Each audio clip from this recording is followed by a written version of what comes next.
Greetings, Shabbat Shalom, glory and honor to the Heavenly Father, the only Most High, the creator of heaven and earth, the creator of Israel. Glory and honor to his name. Glory and honor to the Father's only begotten Son, Messiah, Yahweh Shah, the atonement for the sins of his people, and the righteousness before the Father for his people. Glory and honor to Messiah Yahweh Shah. Glory and honor to Messiah and to Father Yahweh. Greetings to the 12 awakening tribes of the children of Israel, or Yashar'al, and to the 144,000, the forerunners of the return of Mashiach Yahweh Shah, and the beginning of the Messianic kingdom. Greetings also to the precious souls among the Gentiles, taken from death, taken from destruction, taken from falsehood, into the truth of the Messiah, the truth of who his true people are, the children of Yashar'al, and Father's righteousness. Greetings. Greetings also, and welcome to Mic Check. Yafi, Isha Shama as Josephine, and Brother Frankie, Gary Joseph, Brother Brandon Beckman and his family, Akawan Banya, Brother Mark, our brother, our newly baptized brother, Brother Stephen Kelly, Superstar, Brother Baldy Thorpe, Castle King, Akawan Banya again, and Naviska 23 and family, and Sister Wade. Greetings to all of you.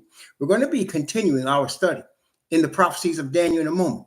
But what I want to do first is I want to share with you our experience in Ireland, where we met Brother David and Brother Mark, who now I call Tito, which is Titus in the Greek. Tito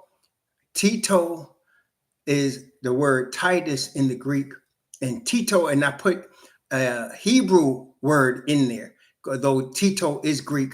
Hebrew word is bond for son. Tito, bond.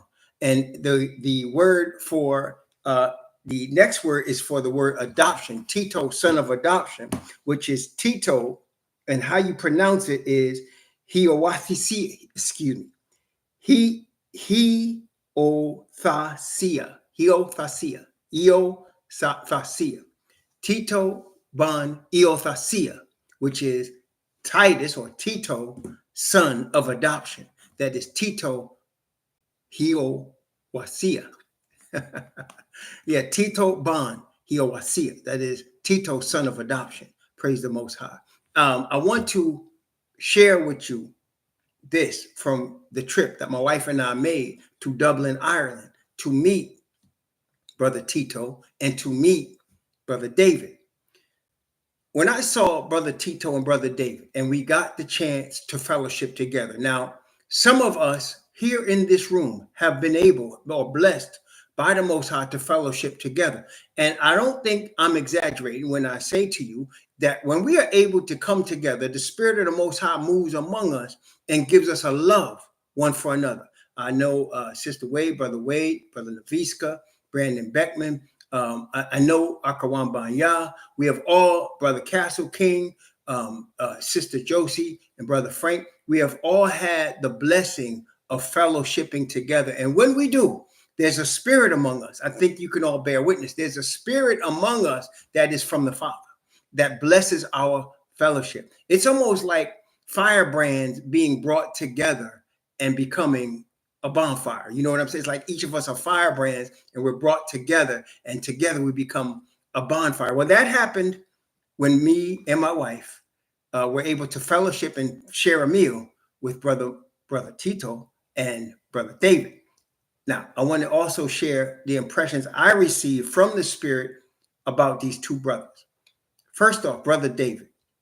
When you meet Brother David, of course, what you will see is a man that has a love for the Heavenly Father and a love for the truth. He was very eager to accept and acknowledge that the Father, trust in Yahweh with all thy heart and lean not to thy own understanding.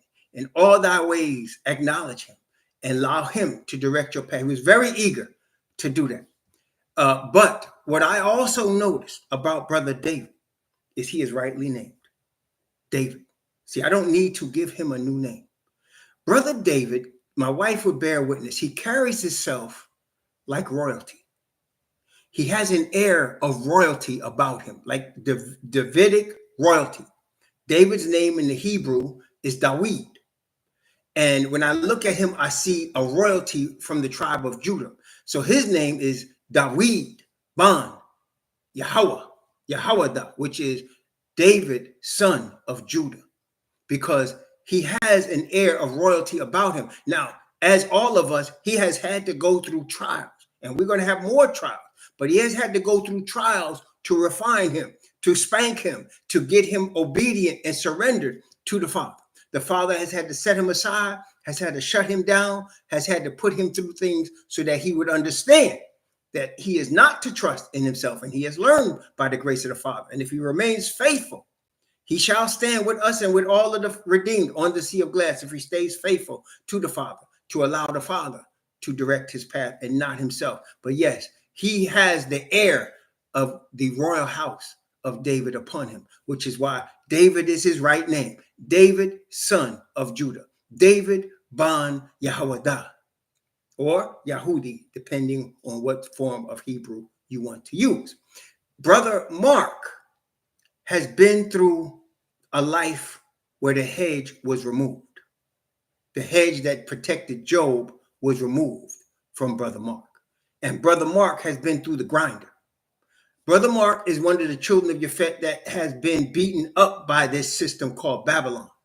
He has been put in fire, and he has come forth from the fire, giving praise to the Most High Yah.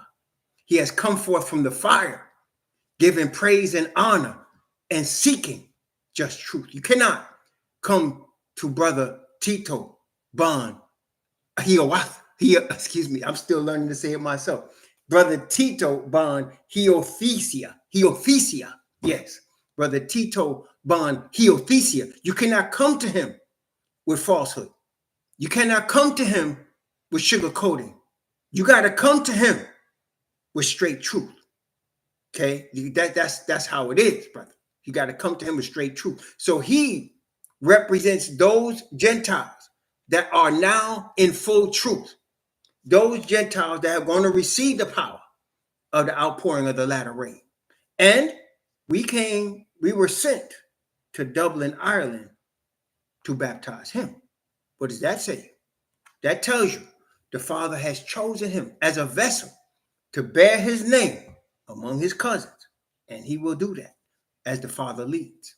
Praise the Most High. If he remains faithful, he will be one of those that stand among the Hebrews as adopted children of Yah.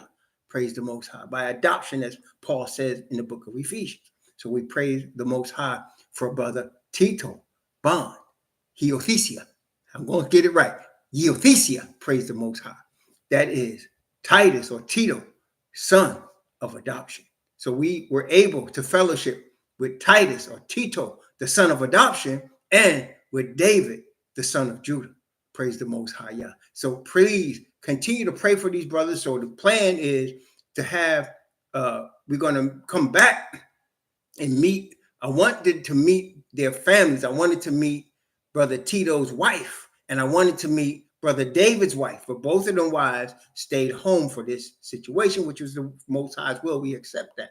I still want to see them though. So we are planning by the grace of the Father that in 2026, if we could get Brother Tito here to Florida for our Memorial Day weekend with his wife, if possible, I'd like to do that. Please pray about that for the next 12 months, that we would pray for Brother Tito Ban Hiothesia and his wife, that we can have them here in Florida for 2026. Brother David, we would like to go to London and meet with him and his wife and his family. He's got 2 children.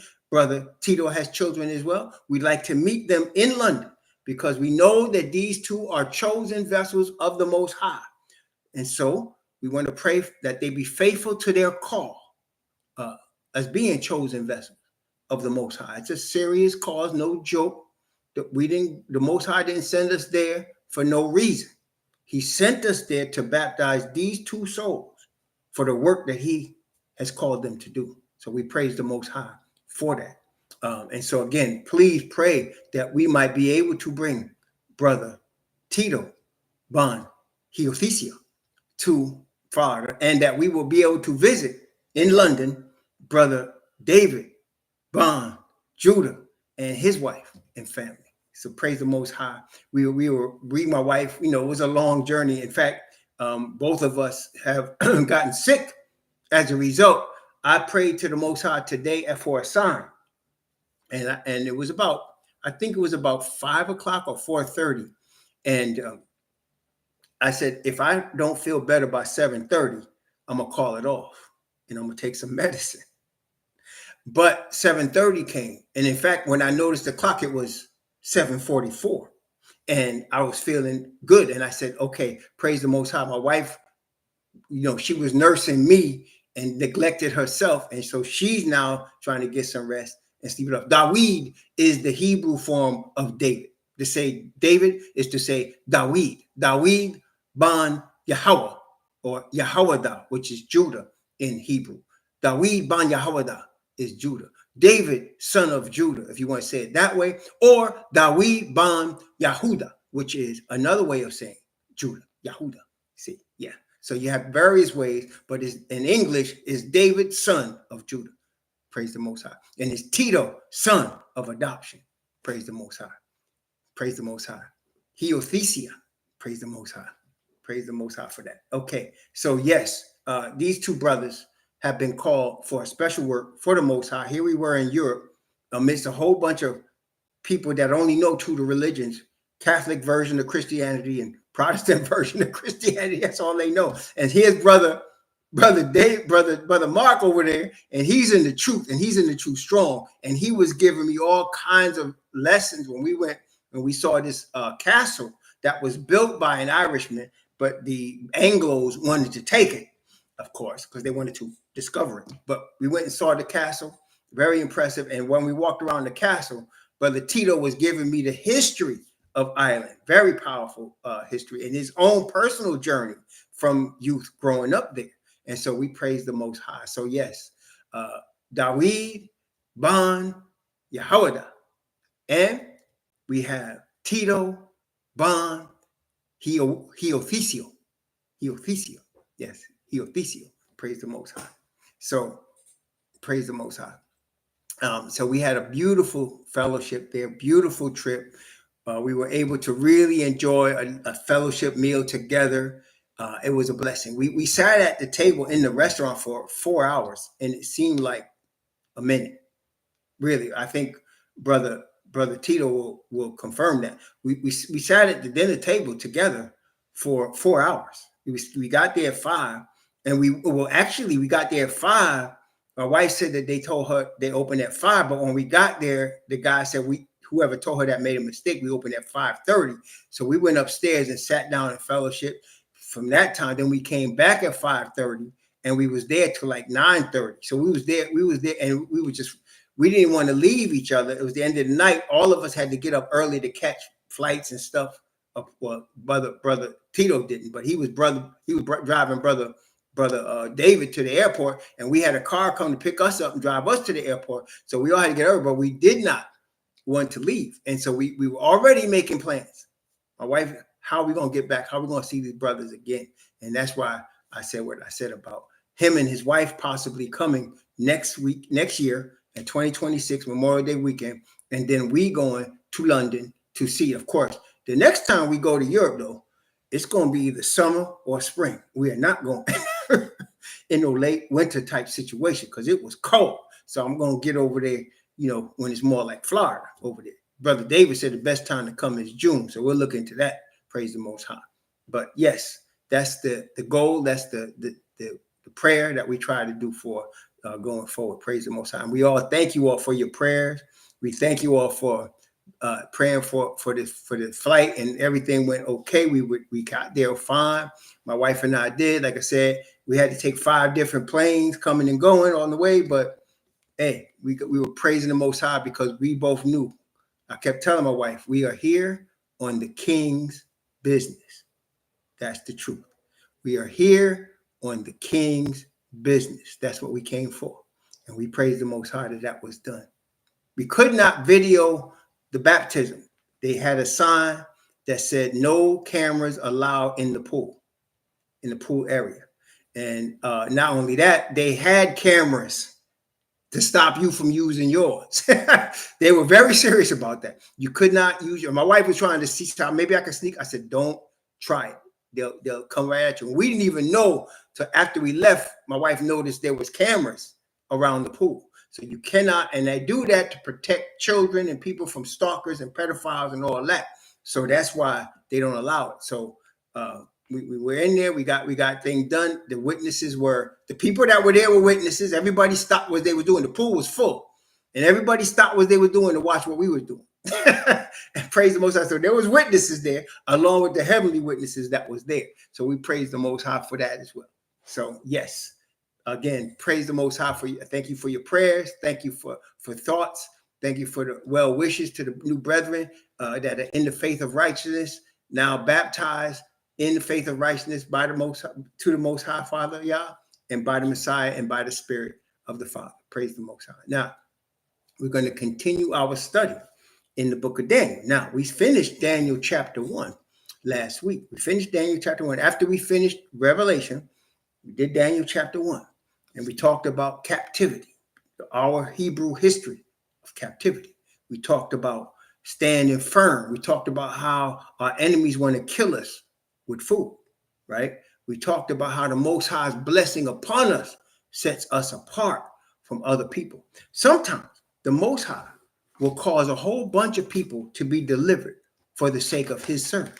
You know, look in book of Acts. It's what I first thought about when I was meditating on what to show y'all tonight by the grace of the Father, Yah.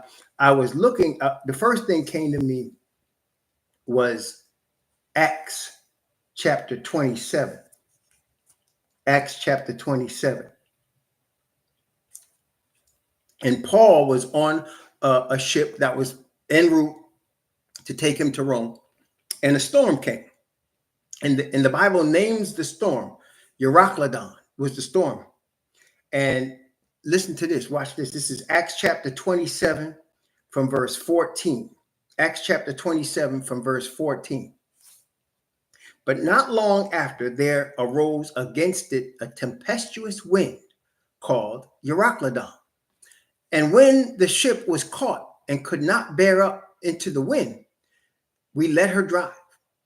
And running under a certain island, which is called Clauda, we had much work to come by the boat.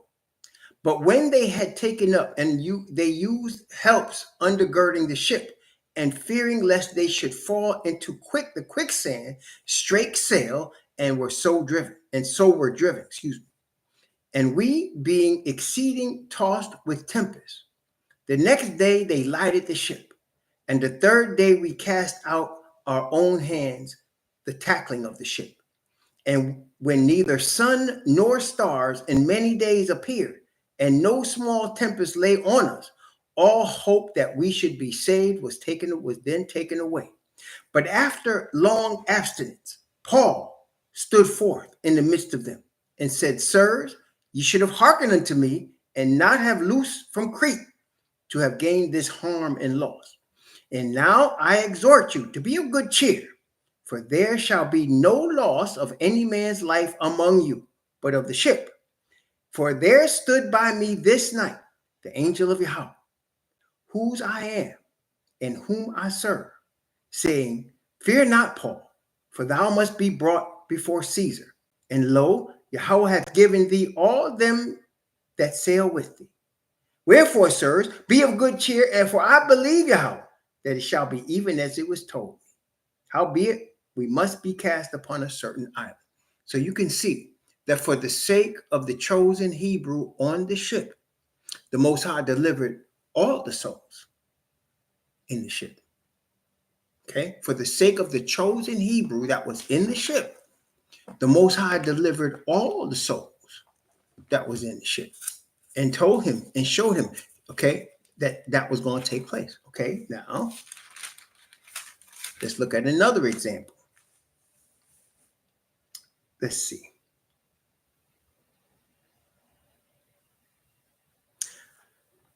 Jonah, chapter 1, second witness. Daniel itself being the third witness. Jonah, chapter 1. Jonah, chapter 1. Going to start at verse 4. Jonah, chapter 1, beginning at verse 4 and reading through to the end of the chapter. But Yahweh sent out a great wind into the sea, and there was a mighty tempest in the sea, so that the ship was like to be broken. Then the mariners were afraid and cried every man unto his God, and cast forth the wares that were in the ship into the sea to lighten it of them. But Jonah was gone down into the sides of the ship, and he lay and was fast asleep. So the shipmaster came to him and said unto him, What meanest thou, O sleeper? Arise, call upon thy God, if so be that Yahweh will think upon us, and that we perish not. And they said, every one to his fellow, Come, and let us cast lots, that we may know for whose cause this evil is come upon us. So they cast lot, and the lot fell upon Jonah. Then said they unto him, Tell us, we pray thee, for whose cause this evil is come upon us. What is thine occupation, and whence comest thou, and what is thy country, and what people art thou? And he said unto them, I am an Hebrew, and I fear Yahweh, the Most High of heaven, which hath made the sea and the dry land. Then were the men exceedingly afraid, and said unto him, What hast thou done this? Why hast thou done this? For the men knew that he fled from the presence of Yahweh, because he had told them. Then said they unto him, What shall we do unto thee, that the sea may be calm unto us? For the sea wrought and was tempestuous. And he said unto them, Take me up and cast me forth into the sea. So shall the sea be calm unto you. For I know that for my sake this great tempest is upon you. Nevertheless, the men rowed hard to bring it to the land, but they could not, for the sea wrought and was tempestuous against them. Wherefore they cried unto Yahweh and said, We beseech thee, O Yahweh, we beseech thee, let us not perish for this man's life, and lay not upon us innocent blood. For thou, O Yahweh, hast done as it pleased thee. So they took up Jonah and cast him forth into the sea, and the sea ceased from her raging. Then the men feared Yahweh exceedingly, and offered a sacrifice unto Yahweh, and made vows. Now Yahweh had prepared a great fish to swallow up Jonah, and Jonah was in the belly of the fish 3 days and 3 nights. So we can see the Most High spared the whole ship because of the Hebrew that was in the ship. If Jonah had kept his mouth shut, they might have all perished but Jonah. But he told them what the situation was, and he told them what to do. And everybody, of course, including Jonah, was delivered. Jonah being delivered 3 days and 3 nights later, a sign of the Messiah. So, of course, we see here 2 references where, because of the Hebrew that was upon the ship that belonged to Yah, the whole ship was saved. Now we have a third witness in the book of Daniel, and let's go to Daniel chapter 2. Daniel chapter 2. Now, it's not just that a whole bunch of heathen is going to be delivered because of one Hebrew. It's not just that. It's that any prophecy, listen carefully, brethren, any prophecy about the end of time and the end of the age of Babylon will only be interpreted and understood by a Hebrew. Any prophecy about the end of time, about the end of Babylon, about the end of the time of the Gentiles will only be understood by a Hebrew and those who listen to the Hebrew. As the book of Revelation tells us, the revelation of the Messiah, Yahushua, which Yah gave unto him, to show unto his servants things that must shortly come to pass. And he sent and signified it by his angel unto his servant Yachanan, the Hebrew. See, as Zechariah says, of course, in Zechariah chapter 8 in verse 22, Zechariah chapter 8, actually from verse 20 to verse 23. Zechariah chapter 8 from verse 20 to verse 23. Thus saith Yahweh of hosts, it shall yet come to pass that there shall come people and the inhabitants of many cities. And the inhabitants of one city shall go to another, saying, let us go speedily to pray before Yahweh, to seek Yahweh of hosts. I will go also. Yea, many people and strong nations shall come to seek Yahweh of hosts in Jerusalem, and to pray before Yahweh. Thus saith Yahweh of hosts, in those days it shall come to pass that 10 men shall take hold out of all languages of the nations, even shall take hold of the skirt of him that is a Jew, saying, we will go with you, for we have heard that Yahweh is with you. Praise the Most High. So we need another witness, right? Because Daniel's the third witness. This is easy. We need another second witness, right? Praise the Most High. Let's go to, let me see here. Let's go to Jeremiah. Jeremiah. I could go to Isaiah, in fact, also, but let's go to Jeremiah. Jeremiah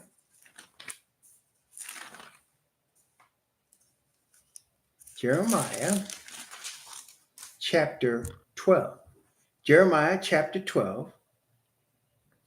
Jeremiah chapter 12, beginning at verse 14 and going down to verse 17. This is Jeremiah chapter 12 from verse 14 to verse 17. Notice what it says here.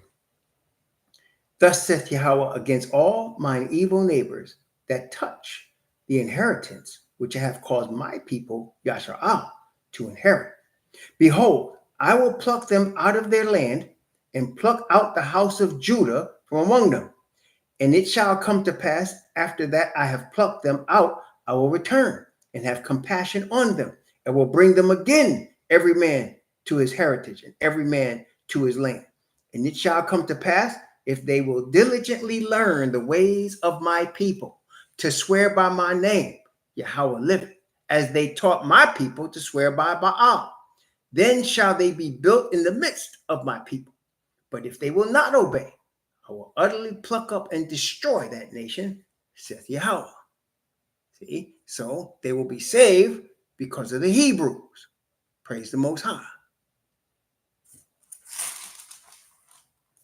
Now, Daniel chapter 2. Daniel chapter 2, beginning at verse 1. Daniel chapter 2, beginning at verse 1. In the second year of the reign of Nebuchadnezzar dreamed dreams, wherewith his spirit was troubled, and his sleep brake from him.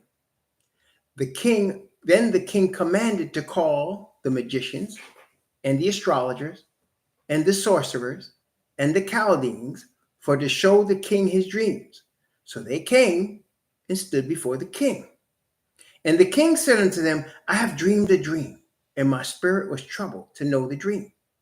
Then spake the Chaldeans to the king in Syriac, O king, live forever. Tell thy servants the dream, and we will show the interpretation. The king answered and said to the Chaldeans, the thing is gone from me. If you will not make known unto me the dream with the interpretation thereof, ye shall be cut in pieces, and your house shall be made a dunghill. So, this is the second time in the Bible that we see a ruler of the heathen receive a dream from the Most High and not understand it. This is about as far as the Most High will go with a heathen. He will show him, some of them, those that will be his servants. He will show them a dream. They will not understand it until a Hebrew tells them. Because the dreams are given for the Hebrews and those with the Hebrews. So here, Nebuchadnezzar had a dream. The thing bothered him. It was important. His spirit knew it was important, but he couldn't remember it. And none of his heathens, the astrologers and soothsayers, which today would be man-made religions, could understand or interpret the dream. Let me give you, I hope Brother Tito does not mind. Brother Tito, do you mind if I share the dream that you shared with us at our dinner table? If not, I won't. At this point, we could talk about it. But if you don't mind, I would like to share the dream. He had a dream, and he shared the dream with us. Okay. So Brother Tito, a.k.a. Mark, had a dream. In the dream, he was in a building, and he was falling from floor to floor, through the floor. He was falling through the floor.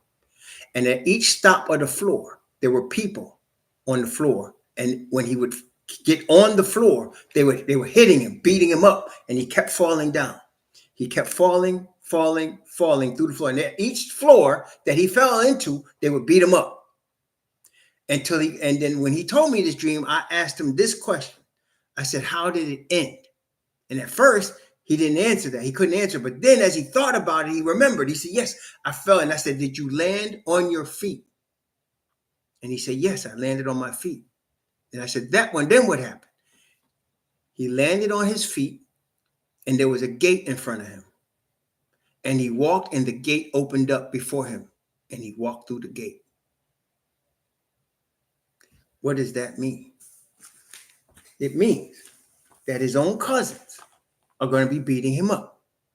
They're going to be attacking him for the truth that he has found. His own cousins are going to be against him. And as he's falling, it's going to appear that he's falling, but he'll land on his feet. And the Bible says, open ye the gates, that they which keepeth the truth may enter in. Notice the gates open before him. Open the gates, that the people that keep the truth may enter in. Praise the Most High. That was the interpretation of his dream. You see, he knew the dream, but he didn't know what it meant. See, and the Most High immediately gave me and my wife what was going on, because we knew. That's why we asked, how did it end? He landed on his feet. That's victory. And then gate was before him that was closed, but the gate was open for him. Yeah, open ye the gates, that those that keep the truth may enter in. So his own people, his own children of Yefet, will beat him up, spiritually, maybe even physically, but they're going to be against him as he's going down and leaving them, till when he lands on his feet and walks into the truth, walks through the gates, because of those, walks through the gates for those that keep the truth. Praise the Most High. So that's an example of what we're talking about here.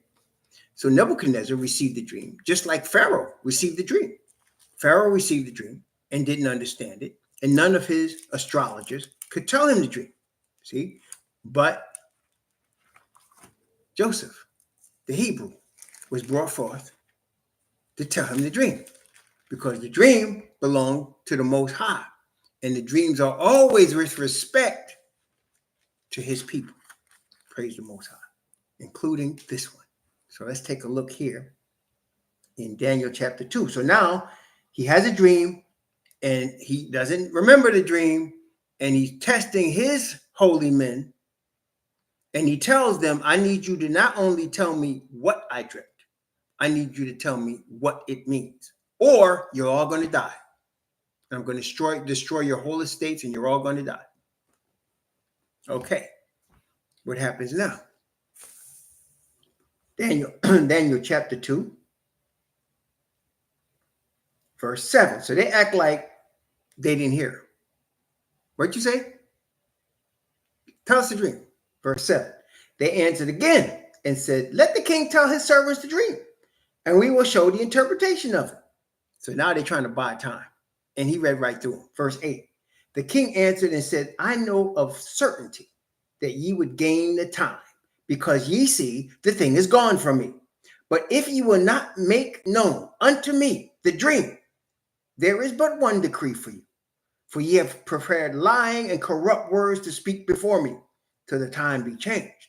Therefore, tell me the dream, and I shall know that ye can show me the interpretation thereof. The Chaldeans answered before the king and said, there is not a man upon the earth that can show the king's matter. Therefore, there is no king, lord, nor ruler that asks such things at any magician or astrologer or Chaldean. And it is a rare thing that the king requires, and there is none other that can show it before the king except the gods, whose dwelling is not with flesh. For this cause, the king was angry and very furious, and commanded to destroy all the wise men of Babylon. And the decree went forth that the wise men should be slain. And they sought Daniel and his fellows to be slain.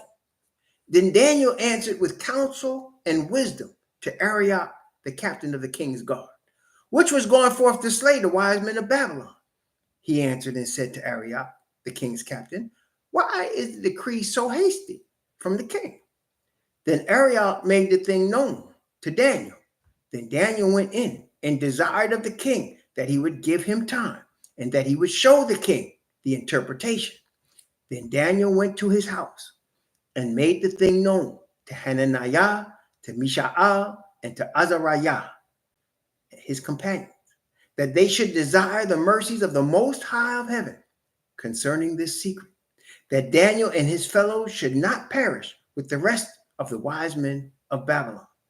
Then was the secret revealed unto Daniel in a night vision. Then Daniel blessed the Most High of heaven. Daniel answered and said, blessed be the name of Yahweh forever and ever, for wisdom and might are his. And he changed the times and the seasons. He removeth kings and setteth up kings. He giveth wisdom unto the wise and knowledge to them that know understanding. He revealeth the deep and secret things. He knoweth what is in the darkness, and the light dwelleth with him. I thank thee and praise thee, O thou most high of my fathers, who hast given me wisdom and might, and has made known unto me now what we desired of thee. For thou hast made known unto us the king's matter. Praise the Most High. So he gives dreams, he puts leaders on thrones, and he takes them down for his purpose and for his glory. Praise the Most High. Sometimes he lets them be fools. And they could be fools all they want until they mess with him or his people. Then they have a problem. Praise the Most High. Daniel chapter 2, verse 24. Therefore, Daniel went in unto Arioch, whom the king had ordained to destroy the wise men of Babylon. He went and said thus unto him, destroy not the wise men of Babylon. Bring me in before the king, and I will show unto the king the interpretation. So the first thing he did was deliver all of them heathen from death. That's the first thing he did. He delivered all them heathen from death. He could have let them all be killed, and he could have told the king, you can get rid of all of them. I got the interpretation. You can get rid of all of them. Keep the Hebrews, get rid of the heathen. He didn't do that. He said, don't destroy the wise men of Babylon. I'll show the king the dream and the interpretation.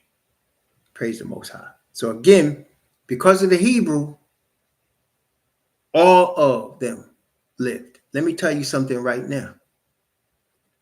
Because of the process of the seal of the 144,000, the earth continues as it is. Once that process is complete, all bets are off. And as we know from prophecy, the process is almost complete. Praise the Most High. Praise the Most High. So for the sake of the 144,000, there are still weddings, parties, and people laughing. There's still people joking. There's still people working because of the 144,000. Once they are sealed, all bets are off. Praise the Most High. Okay. Verse 25. Then Arioch brought in Daniel before the king in haste and said thus unto him, I have found a man of the captives of Judah that will make known unto the king the interpretation. The king answered and said unto Daniel, whose name was Belteshazzar, Art thou able to make known unto me the dream which I have seen and the interpretation thereof? Daniel answered in the presence of the king and said, the secret which the king hath demanded, cannot the wise men, the astrologers, the magicians, the soothsayers show unto the king. But there is a most high in heaven that revealeth secrets, and maketh known unto the king Nebuchadnezzar what shall be in the latter days. Thy dream and the visions of thy head upon thy bed are these. Now, the powerful part comes where Daniel doesn't take any credit. He tries to tell Nebuchadnezzar, it's not because of me. It's the God of the Hebrews. It's not because of me. It's the God of heaven, which is the God of the Hebrews. Okay? It's the God of the Hebrews that causes this to happen, not because of me. Then he goes and he tells him not only what he dreamt, but this is the thing. He tells Nebuchadnezzar, he's telling you what shall be in the latter days, because that's what is going to be revealed. That's what Nebuchadnezzar was thinking about before he went to sleep that night. He was thinking about the future. And so Daniel's going to tell him, you was thinking about the future before you went to bed. It's going to, the whole thing going to blow him away, because now Daniel's going to tell him what he was thinking about before he went to sleep, what he dreamt, and then what it means. Going to tell him the whole thing. Okay? Verse 29. As for thee, O king, thy thoughts came into thy mind upon thy bed. What should come to pass hereafter? And he that revealeth secrets maketh known to thee what shall come to pass. So you were thinking about the future. And the Most High, he heard your thoughts. And he showed you the future. But as for me, this secret is not revealed to me for any wisdom that I have more than any living, but for their sakes, that is, the future Hebrews, for their sakes. Remember what he says later in Daniel chapter 12. The great prince which standeth for the children of thy people, Daniel. The great prince which standeth for the children of thy people. That's us. So he said, for their sakes, that is us who live in these last days, he's going to show us what's going to happen, okay, in these last days. And for their sakes, that shall make known the interpretation to the king, that thou mightest know the thoughts of thy heart. So this was a twofold situation. He's going to tell the king that there's a God in heaven. The God of the Hebrews is the true God. And he's going to show you that today by telling you what you was thinking, what you dreamt, and what it meant. But the message is for their sakes. That is, the Hebrews of the latter days. Okay? Y'all understand that? So the message is for us in these last days of the history of the Gentiles. But the message was to show Nebuchadnezzar that there's somebody higher than him. There's somebody that's the real Most High, that controls everything on the planet. And Nebuchadnezzar didn't know him.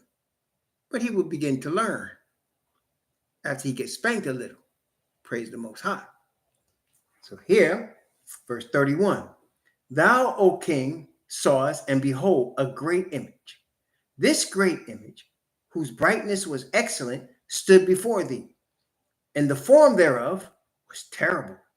This image's head was of fine gold, his breast and his arms of silver, his belly and his thighs of brass, his legs of iron, his feet part of iron and part of clay. Thou sawest till that a stone was cut out without hands, which smote the image upon his feet, that were of iron and clay, and brake them to pieces. Then was the iron, the clay, the brass, the silver, and the gold broken to pieces together, and became like the chaff of the summer threshing floors. And the wind carried them away, that no place was found for them. And the stone that smote the image became a great mountain and filled the whole earth. Now he told him the dream. Nebuchadnezzar, at this point, as you can imagine, he's tripping. He's totally bugging out right now. He totally bugging because the man that told him what he was dreaming, what he was thinking before the dream, and then just told him the dream. So he already is on bug out mode right now, hearing this, okay? Verse 36. This is the dream. and we will tell the interpretation thereof before the king. Thou, O king, art a king of kings, for the God of heaven has given thee, a kingdom, power, and strength, and glory. And wheresoever the children of men dwell, the beasts of the field and the fowls of heaven hath he given into thine hand, and hath made thee ruler over them all.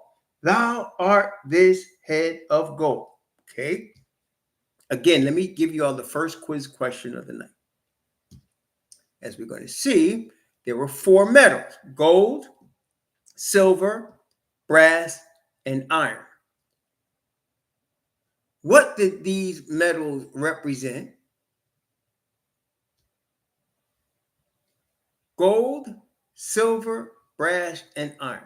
There were 4 kingdoms. Why these 4 kingdoms? What did these 4 kingdoms have to do from all the other kingdoms that existed?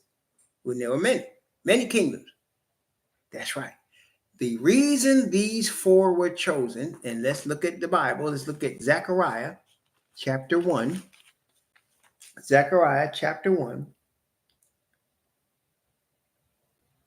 We'll read verse 18 and 19. Zechariah chapter 1, verse 18 and 19. Then lifted up mine eyes and saw, and behold, 4 horns. And I said, horns means power. He said, 4 horns.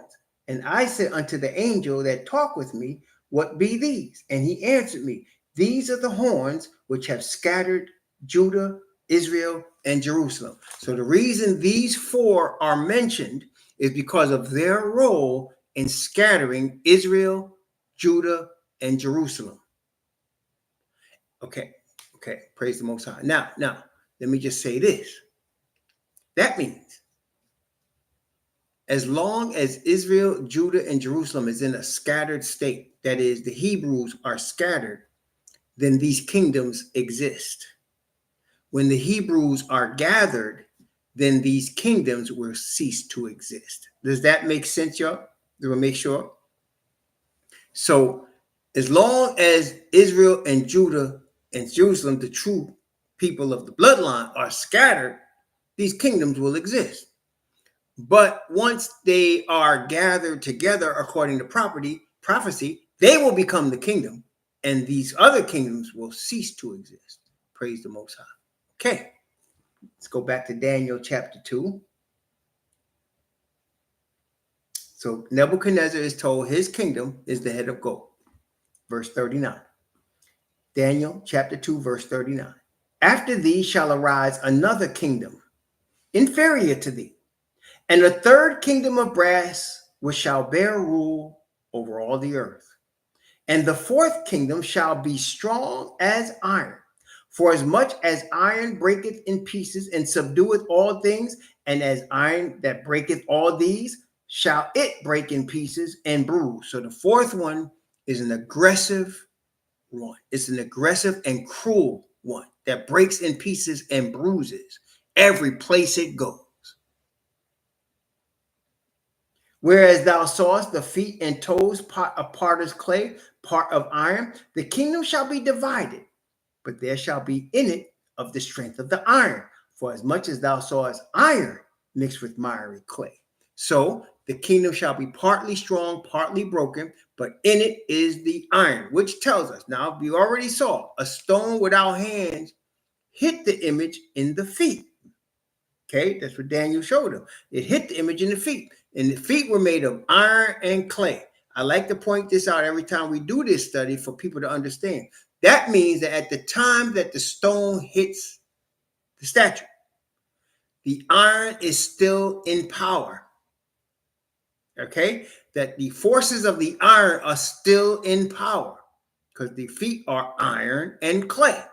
So when the stone hits the feet and destroys the whole statue, the iron is the thing that gets hit. So that means at the end, the iron is here. That means right now, since we're not in the kingdom yet, the strength of the iron exists now. Does that make sense, y'all?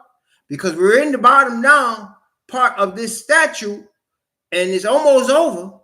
So we know that as I'm speaking to you, the iron exists because it's what's going to exist when the stone hits it.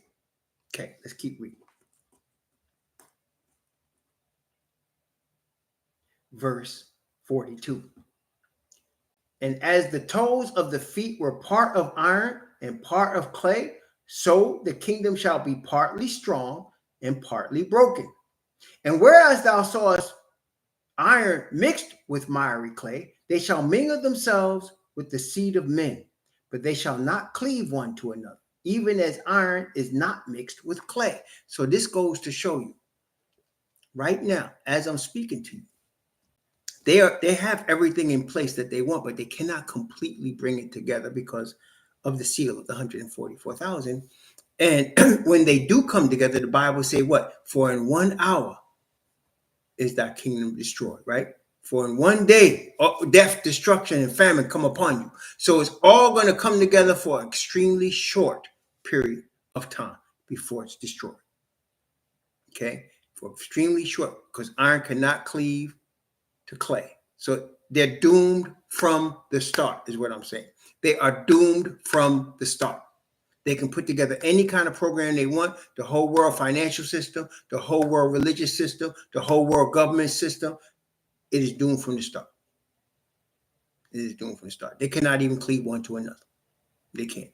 Okay. They will be destroying themselves from within all the way till the Messiah comes. But for a little while, they gain the kingdom, just for a short time, very short. Daniel chapter 2, verse 44. Verse 44. And in the days of these kings shall the Most High of heaven set up a kingdom, which shall never be destroyed. What did it say? In the days of these kings. In other words, the iron is going to exist when the Most High of heaven sets up a kingdom that shall never be destroyed. And we know that he gave that kingdom, the Bible shows us in Revelation chapter 4 and 5, he gave that kingdom to the Messiah. Praise the Most High. And the kingdom shall not be left to other people. That is, it's a Hebrew kingdom. But it shall break in pieces and consume all of these kingdoms and shall stand forever. For as much as thou sawest that the stone was cut out of the mountain without hands, and that it break in pieces the iron, the brass, the clay, the silver, and the gold, the great Most High hath made known to the king what shall come to pass hereafter. The dream is certain, and the interpretation thereof sure. Then the king Nebuchadnezzar fell upon his face and worshipped Daniel and commanded that they should offer an oblation and sweet odors unto him. The king answered unto Daniel and said, of a truth, it is your Most High, that is the Most High of all Most High, and the Lord of all of kings and revealer of secrets, seeing thou couldst reveal this secret. Then the king made Daniel a great man and gave him many gifts and made him ruler over the whole province of Babylon and chief of the governors over all the wise men of Babylon. Then Daniel requested the king, and he set Shadrach, Meshach, and Abednego over the affairs of the province of Babylon. But Daniel sat in the gate of the king. He was overwhelmed by what he saw. And so his immediate reaction was one of, wow, this man is a bad man. And this man is a god. He overreacted and made Daniel the god, instead of understanding what Daniel said, that there's a God in heaven, the God of the Hebrews, and he is going to set up a kingdom.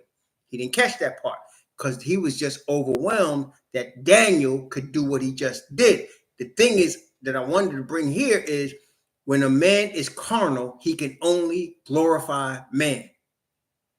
When you're in the spirit, you glorify the God of the spirit. Does that make sense, y'all? But when you're carnal, all you could do is glorify man. All you could believe is what man does.